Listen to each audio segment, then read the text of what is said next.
Hey there, Grumpy Old Fart here. Be sure to check me out over on Rumble. There you'll find all of my stuff from YouTube, plus my political and social commentary and weekly current events, which YouTube frowns on. Links to my Rumble channel, as well as my other YouTube channels, and links to let you order my books are in the description of this video. If you enjoy my content, please like, subscribe, share, and comment. I welcome your comments, even if you disagree with me. Now, on with the video.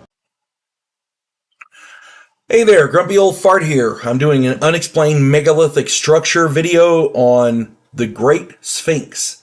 Before I get into this video, I want to tell you about a new book that I've gotten published.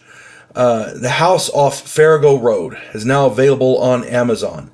It's just a fun story about a house where the denizens are not quite normal. Mythological creatures and supernatural forces commingle with modern-day law enforcement and the criminal underworld. If the quirky weird piques your interest, check out The House Off Farrago Road. Available at Amazon. The author's name is H.L. Anderson. That's me. Now, on to the Great Sphinx. I hope, before I get into that though, I hope everybody had a really great Christmas, and I hope everybody's blessed in the new year. All right, the Great Sphinx. Everyone knows about the Great Sphinx. It's a wonderful creation carved by someone on the plains of Giza near the Great Pyramids. We thought the Egyptians did it, but maybe not. Initially, it was thought to be just an elaborate giant head, but then it was discovered to have a large body, which had been buried under the sand. It's a giant animal, possibly a lion. The head was apparently damaged or whatever over time. Whatever. Maybe the weather. I think. I heard a story that Napoleon shot a cannon at it and hit it in the face. I'm not sure what that's about, but I don't know if that's true or not. But anyway, the Sphinx was the bottom part looks like a lion. That's all I'm saying. It was part of a large complex that had not been finished. It was more than just a religious fixture. It was part of a sprawling complex with living quarters and other buildings.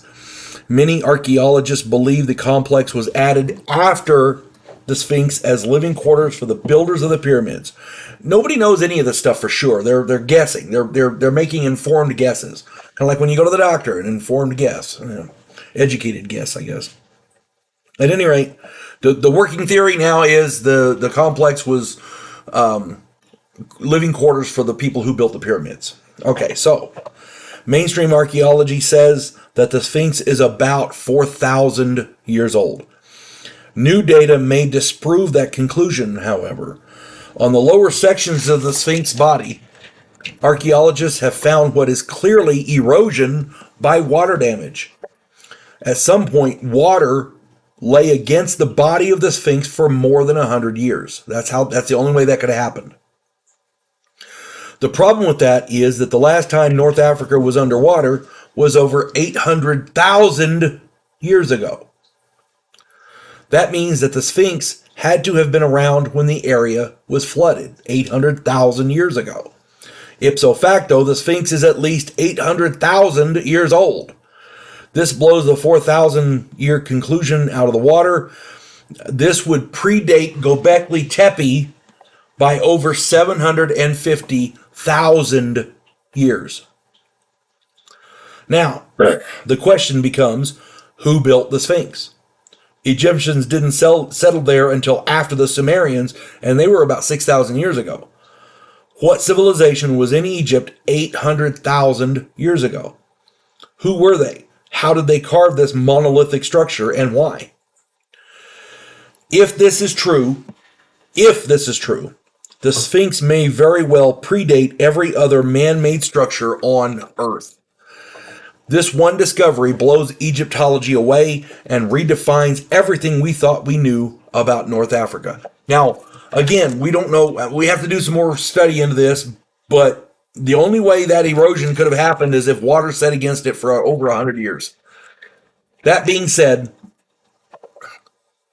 the only time that area was flooded like that was like 800,000 years ago.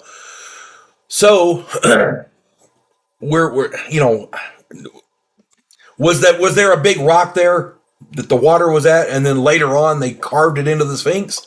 Who knows? That is a possibility. That would disprove this 800,000 year theory.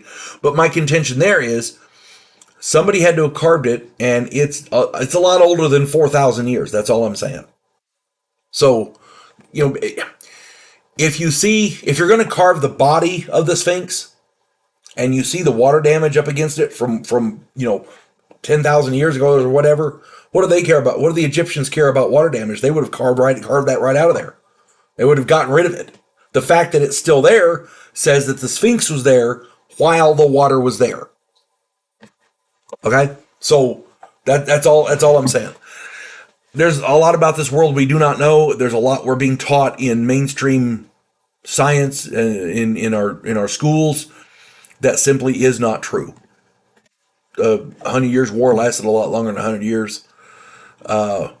Amerigo Vespucci was not his last name. Amerigo was not the impetus for America. There's a lot that's being taught in schools that simply ain't true. So do your own research. If you've got comments or if you have any theories, stick them in the comments. I'm sure we would all love to read them. Hope this finds everybody well. You folks have a good one. God bless one and all. There is a house in New Orleans where the monsters all hang out. When the police detective, who happens to be a skinwalker squirrel, uncovers a plot by a paranormal perpetrator, he has to enlist the aid of his fellow housemates. If you enjoy a modern, quirky take on historical mythology, check out my new original novel, The House Off Farrago Road.